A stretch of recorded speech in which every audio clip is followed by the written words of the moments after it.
Today we'll be going over 5 reasons why you should avoid the Pawn Stars. Let's get into the video. Pawn Stars faced a lawsuit over melted gold. According to a criminal complaint filed by the state of Nevada and Clark County Justice Court, a coin collection worth an estimated $50,000 was stolen from David Walters' Las Vegas home in November 2013 by Walters' niece, Jennifer Beckman. The complaint alleges Beckman stole the collection, taking parts of it to Las Vegas' gold and silver pawn shop, where she sold the coins in separate visits. However, the shop was not notified that the coins were stolen until the next month. By that time, the coins were long gone. We go through them, says spokesperson Laura Herlovich. If the grader is not someone we trust, the cases are cracked open and the coins are still not to be melted down. That was the case here. I don't know for sure, but I believe a majority were melted down. They weren't worth what Walters thought they were worth. The law stipulates that although pawn shops in Nevada are required to hold onto items for 30 to 90 days in case the owners want them back, gold coins aren't subject to that law. Unfortunately for Walters, this meant his collection was gone by the time he tracked it down. What's going on with Pawn Stars now? This is just one of the many controversies the show has faced over the years. One of the more lurid episodes reported by USA Today was when Chumlee was arrested on drugs and weapons charges after police searched his home. Although the charges were serious, Chumlee's legal team negotiated a deal so that he was only guilty of misdemeanors. Lately, news about the show is more positive. The Las Vegas Review-Journal reports that the show has become one of the first to resume production amid the coronavirus pandemic. The deal was mutually beneficial for the show and for the History Channel, which plans to make 25 new episodes of Pawn Stars despite the coronavirus.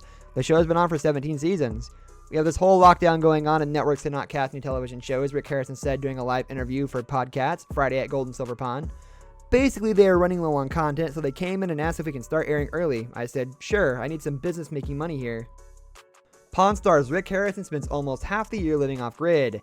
You might not recognize the name Rick Harrison at first mention, but the second you're reminded of the man behind the Pawn Stars counter for notorious banter with customers and lowball offers, you know exactly who Rick Harrison is. He's created a television phenomenon with his career at the helm of the Gold and Silver Pawn Shop in Las Vegas. With that fame, he's also earned an impressive wealth, but he's a celebrity who subscribes to the social politics of stardom. He values his connection with nature and spends nearly half the year living off the grid altogether. Pawn Stars phenomenon. The pawn industry was the only way to do business and build credit prior to the 1950s. Of course, in today's market, people use banks and check cashing services, but there is still a huge demand for the buy, sell, and trade nature of the pawn shop. 3 generations of the Harrison family own the Gold and Silver Pawn Shop and use their keen eyes to find rare relics, assign values, and uncover historical details of the unique finds that customers bring in today. The History Channel puts the camera crews on the Harrison family business, and almost immediately the show Pawn Stars is the most profitable show in the network's portfolio. Generating more than $3 million per episode, the History Channel created celebrities out of the family behind the counter. Cave bear paw, and that it's over 10,000 years old.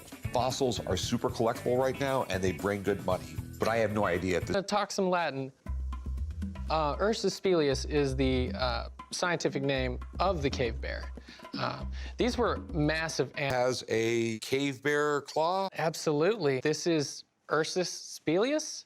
What? Okay, hold on. Ursus spilius? Yeah, we're gonna... Rick Harrison is the face of the pawn industry. Rick Harrison runs the now world-famous pawn store that had been originally founded by his father. Rick Harrison is worth an average $8 million today and continues to be an icon in the industry on the History Channel.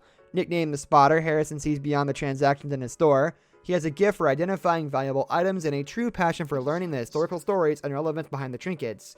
He has grown to be the face of the pawn industry and the subject of hilarious memes offering tongue-in-cheek jabs as a low-balling nature of the business.